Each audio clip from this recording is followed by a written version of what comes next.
نحمده ونصلي على رسوله الكريم اما بعد فاعوذ بالله من الشيطان الرجيم بسم الله الرحمن الرحيم رب اشرح لي صدري ويسر لي امري واحلل عقدة من لساني يفقهوا قولي۔ السلام علیکم ورحمۃ اللہ وبرکاتہ۔ ناظرین، پروگرام دعا کیجیے کے ساتھ آپ کی خدمت میں حاضر ہیں۔ آج ہم انشاءاللہ استخارے اور خیر پانے کی دعاؤں کے بارے میں گفتگو کریں گے۔ ساری خیر کا مالک اللہ ہے۔ جو بھی نعمتیں ہمارے پاس ہیں وہ سب اللہ سبحانہ وتعالیٰ ہی کی طرف سے ہیں۔ اسی کے لیے ہے حمد و ثنا، اسی کی ہے تعریف اور اسی کے لیے ہے شکر۔ اور ہم مزید اپنی زندگی میں جو بھی خیر چاہتے ہیں اس کے لیے بھی ہمیں اسی کی طرف رجوع کرنا ہے، اور رجوع کرنے سے پہلے اللہ تعالیٰ کی حمد و ثنا اور درود شریف پڑھنا نہیں بھولیے۔ استخارہ کیا ہے؟ استخارہ عربی زبان کا لفظ ہے جس کا معنی ہوتا ہے خیر طلب کرنا، بھلائی حاصل کرنا۔ تو استخارے میں دراصل ہم انسان اللہ سبحانہ وتعالیٰ سے خیر و بھلائی کا سوال کرتے ہیں۔ اس کی تفصیلات آگے آئیں گی، لیکن جہاں تک خیر حاصل کرنے کا تعلق ہے تو ہم میں سے ہر شخص اپنے رب کا محتاج ہے۔ اپنی ہر ضرورت میں اسے اپنے رب ہی کی طرف رجوع کرنا چاہیے۔ موسیٰ علیہ السلام جب مدین گئے اور ایک درخت کے سائے کے نیچے جا کر بیٹھے جہاں وہ کسی کو نہیں جانتے تھے، اس وقت وہ بھوکے پیاسے بھی تھے اور ایک پناہ کی تلاش میں بھی تھے۔ وہ دشمن کے خوف سے بھاگے تھے، لہٰذا انہیں امن بھی چاہیے تھا۔ تو ایسے میں انہوں نے اپنے رب کو پکارا اور دعا کی، رب انی لما انزلت الی من خیر فقیر۔ اے میرے رب، جو بھی خیر تو نازل کر دے، جو بھی بھلائی تو اس وقت مجھے عطا کر دے، میں اس کا محتاج ہوں، مجھے اس کی ضرورت ہے۔ اور پھر اللہ سبحانہ وتعالیٰ نے ان کی تمام ضروریات پوری کر دی۔ پھر اسی طرح اللہ تعالیٰ تمام انسانوں کو مخاطب کر کے فرماتے ہیں قرآن مجید میں، يا أيها الناس أنتم الفقراء إلى الله والله هو الغني الحميد۔ اے لوگو، تم سب اللہ کے محتاج ہو اور اللہ بے نیاز تعریف والا ہے۔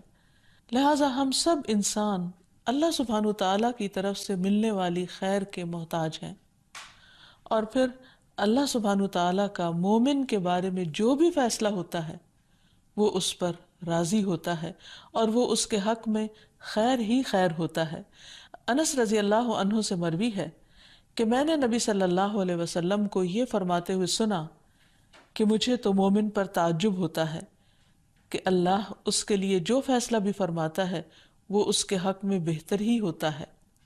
ایک اور حدیث میں آتا ہے، نبی صلی اللہ علیہ وسلم نے فرمایا، مجھے تو مومن کے معاملے پر تعجب ہوتا ہے کہ اس کے معاملے میں سراسر خیر ہی خیر ہے، یعنی مومن کی ہر حالت خیر والی ہے، اور یہ سعادت مومن کے علاوہ کسی کو حاصل نہیں کہ اگر اسے کوئی بھلائی حاصل ہوتی ہے تو وہ شکر کرتا ہے جو کہ اس کے لیے خیر ہے، اور اگر اسے کوئی تکلیف پہنچتی ہے تو وہ صبر کرتا ہے اور یہ بھی اس کے لیے خیر ہے۔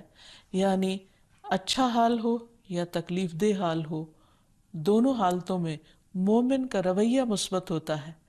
نعمت ملنے پر وہ اکڑتا نہیں اور تکلیف آنے پر وہ بلبلاتا نہیں، بلکہ اللہ سبحانہ وتعالیٰ کی رضا پر راضی رہتا ہے اور صبر سے اپنے وقت کو گزارتا ہے۔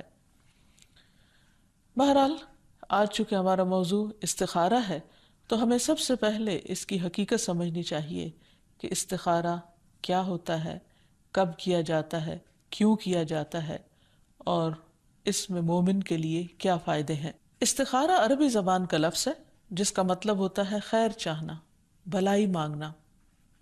اس میں انسان اللہ سبحانہ وتعالیٰ سے دعا کرتا ہے، وہ مسنون دعا جو نبی صلی اللہ علیہ وسلم نے سکھائی، اور اس کے ذریعے اللہ تعالیٰ سے خیر و بھلائی چاہتا ہے۔ اور اس میں کہتا کیا ہے کہ اے اللہ، اگر فلاں کام میری دنیا اور آخرت کے لیے بہتر ہے تو اسے میرے مقدر کر دے، کیونکہ کامل قدرت صرف تجھی کو حاصل ہے، اور اگر یہ کام میری دنیا اور آخرت کے اعتبار سے اچھا نہیں تو تو اس کو مجھ سے پھیر دے اور مجھے اس سے پھیر دے۔ سوال یہ پیدا ہوتا ہے کہ انسان کو اس دعا کی کیا ضرورت ہے یا استخارہ کرنے کی کیا ضرورت ہے؟ تو سب سے پہلی بات تو یہ کہ انسان کمزور پیدا کیا گیا ہے۔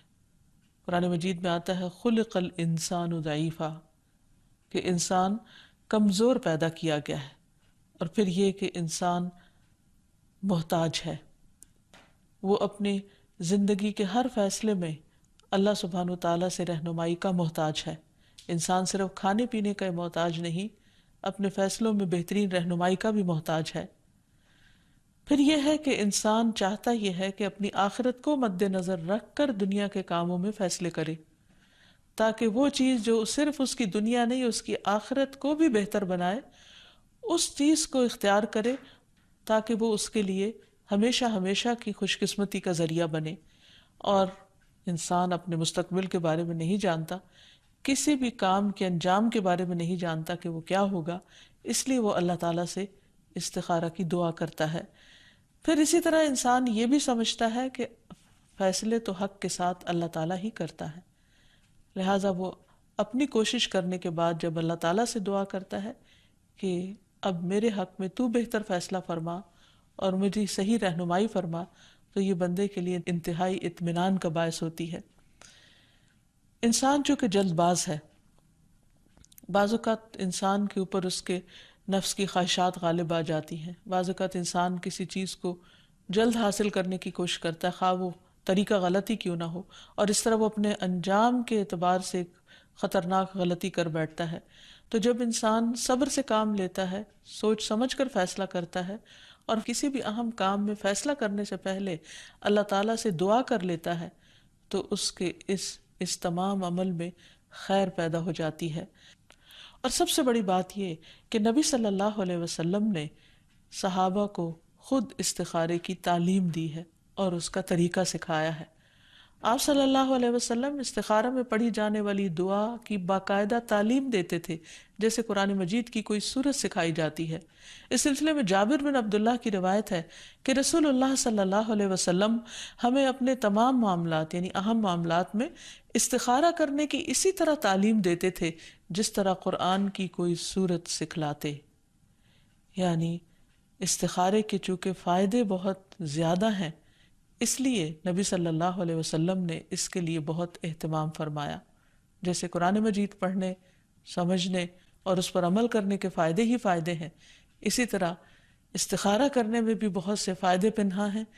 اسی طرح اس لیے نبی صلی اللہ علیہ وسلم نے اس کو بہت زیادہ اہمیت دی۔ اور ویسے بھی یہ ہے کہ استخارہ انسان کو شرمندگی سے بچانے کا سبب بنتا ہے۔ امام ابن تیمیہ کہتے ہیں جو آدمی اللہ سے خیر طلب کرے، مخلوق سے مشورہ کرے اور اپنے کام میں ثابت قدمی اختیار کرے، اسے کبھی بھی شرمندگی کا سامنا نہیں کرنا پڑتا۔